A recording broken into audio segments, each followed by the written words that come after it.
Hello and welcome to this English learning video. Today we will practice the shadowing technique. Again, remember shadowing means you listen first, then you repeat every sentence, immediately copy my voice, my speed. And my feeling you become my shadow, this trains your mouth, your ears, and your confidence. Take a slow breath, relax your shoulders, and get ready.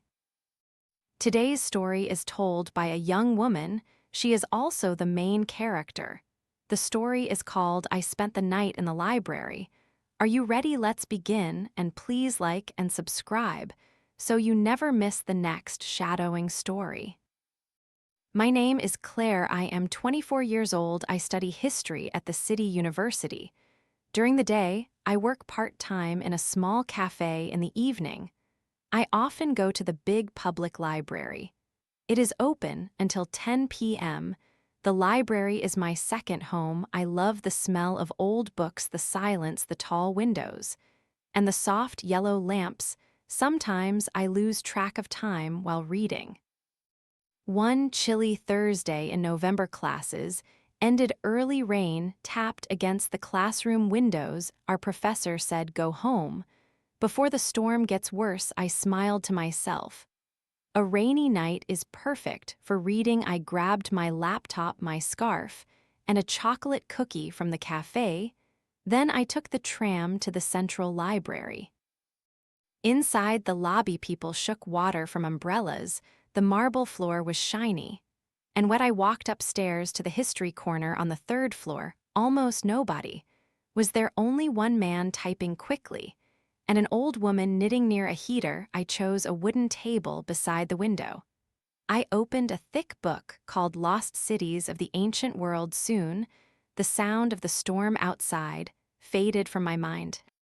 Time moved quickly, page after page, chapter after chapter.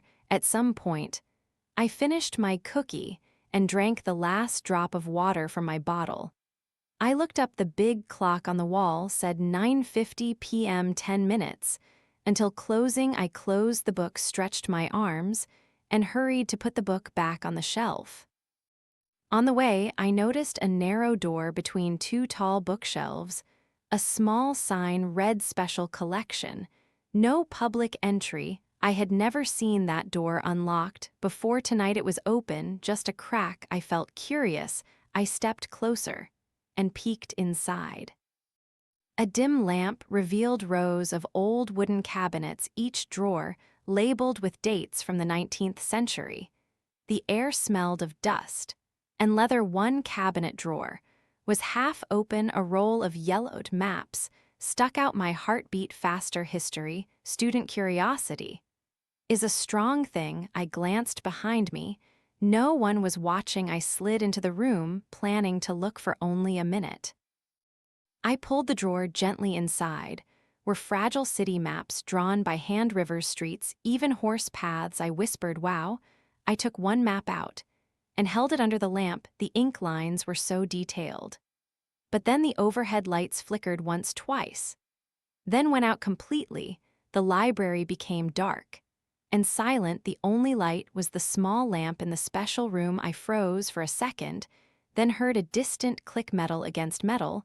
The main doors downstairs must have closed. The library staff had locked up.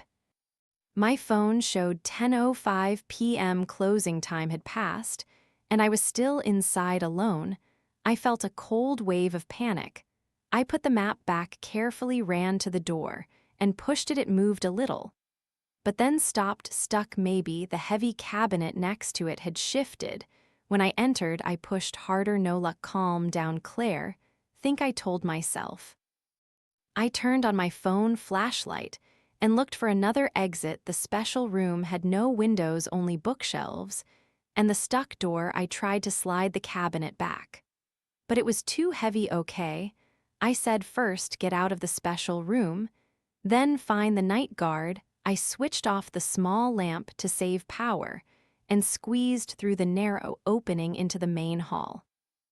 The library was now completely dark, except for green emergency lights above the stairwells. Rain slammed against the windows. Thunder rolled overhead. The silence of books felt deeper than ever. I whispered hello. No answer. I walked to the elevator, pressed the button. Nothing. Of course, the elevators stop after closing. I remembered a side exit near the art section on the second floor maybe. It stayed unlocked for cleaners. I hurried down the stairs. My footsteps echoed. I turned left past rows of paintings, reached the door, and pushed, locked. I tried the handle again. No movement. My heart pounded louder than the thunder. I decided to search for a security phone. There is a red phone on each floor. I knew the nearest one was by the reading room on the first floor. I walked quickly, but carefully down the main staircase. Halfway, the automatic lights flashed on, maybe triggered by motion sensors that relaxed me a little. I reached the red phone, picked it up. Silence, no tone. Perhaps the phone line was turned off after hours. I felt sweat on my palms. Okay, new plan. Find a window that opens. Call for help. Maybe a late-night passerby will hear me. I went to the big reading room. Tall windows faced a quiet side street. I pushed one window latch. It moved. I pushed harder. The window opened a few centimeters. Cold rain blew, and I leaned out and shouted, "Excuse me, is anyone there?" Only wind and rain answered. The street was empty. I pulled my head back, wet hair sticking to my face. Suddenly, I remembered the fire alarm. If I triggered it, the system would alert the central security company. They would send someone. But pulling a fire alarm for no fire is serious. I hesitated. Then lightning flashed outside, illuminating the room for a second. In that flash, I saw a dark shape move between shelves. My breath stopped. Was someone else here?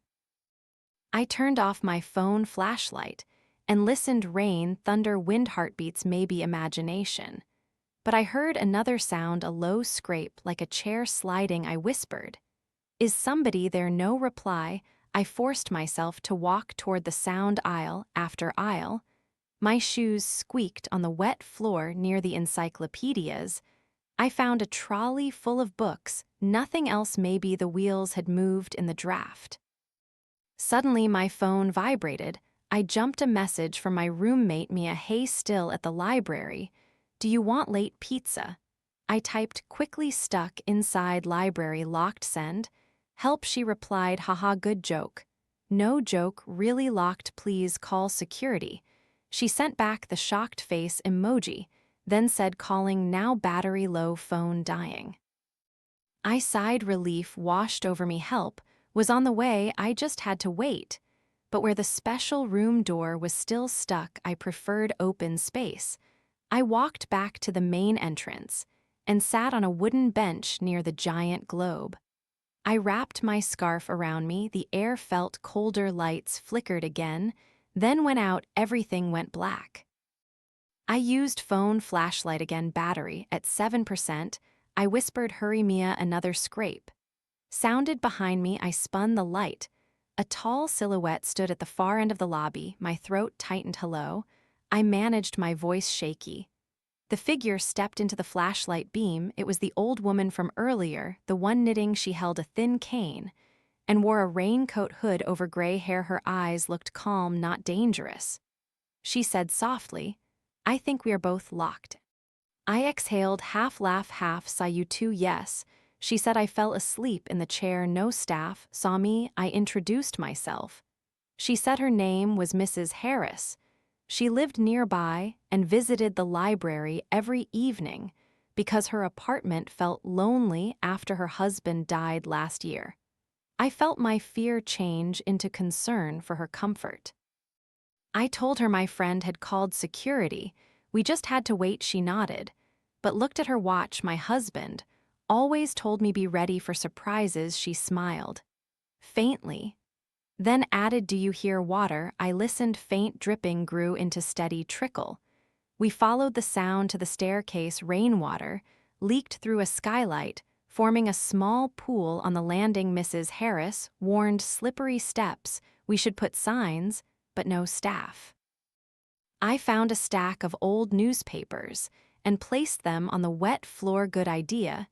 She said we returned to the lobby and sat together. She told me stories about growing up during wartime hiding in basements reading. By candlelight, her voice was gentle like turning pages.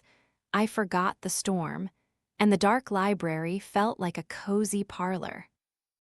After maybe 30 minutes, we heard metal clanging outside, then keys turning lights blinked on a tall guard in yellow rain. Jacket stepped in behind him. Mia rushed through the door, umbrella in hand. Claire. She shouted, "You're okay." I laughed, "Yes, I'm okay, Mrs. Harris, too." The guard apologized. He said closing crew did a quick sweep, but missed us. The special room door should not be open. He added I told him about the stuck cabinet. He made a note and said thank you for reporting. We walked out into the wet street. Cool air smelled fresh. I asked Mrs. Harris if she needed a ride. Mia offered the back seat. Mrs. Harris smiled. That would be lovely, thank you. In the car, heater blowing warm air, Mia asked, "How was your night in the library?" I said unforgettable and a little magical. Mrs. Harris chuckled and held my hand. "Thank you for the company," she said. "My apartment won't feel so lonely tonight." We dropped her at her building. She waved from the doorway. Lights from her window lit up soon. After we drove home, Mia handed me a slice of late cold pizza. Best rescue reward. I took a bite. Cheese never tasted so good. That night in bed, I thought about curiosity doors, half open, unexpected friendships, and small acts of care. I realized sometimes getting locked in can open new perspectives. I promised myself to visit Mrs. Harris again, maybe share tea and stories. Now it's your turn to practice shadowing. Rewind this video, pause. After each sentence, repeat it. Copy my voice, feel the emotion, and speak clearly. Practice many times until the story flows from your mouth without effort. This is how your English becomes natural and strong. Thank you for learning with me. Like this video, subscribe, and join me for more shadowing stories. See you next time.